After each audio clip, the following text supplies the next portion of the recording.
खुट्टा गलो भनेर हुन्छ नाच्नु पर्छ यहाँ अब नाच ल छिटो छिटो नाच ल बुढी दुख अनि पैसा त्यतिकै कमिन्छ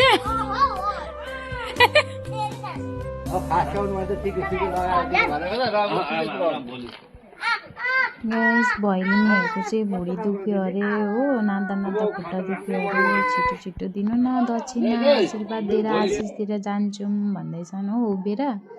त्यही भएर मम्मी चाहिँ भित्र लिन जानुभएको छ लिएर पनि आउनुभयो आएर चाहिँ अब फर्स्ट भैलिनी हो नि त अनि त्यही भएर टिका लगाइदिँदै हुनुहुन्छ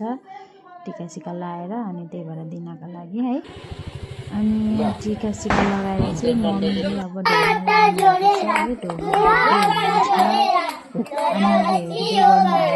सुन्दै गर्नु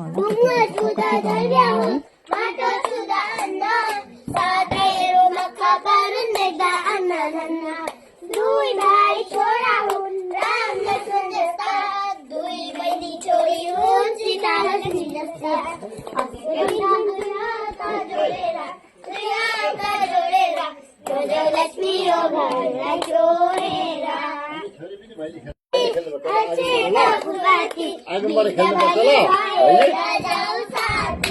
यसरी ल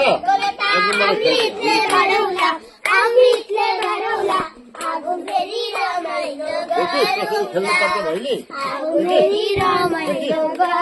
भन्न खुली भएर खेल्नुपर्छ ल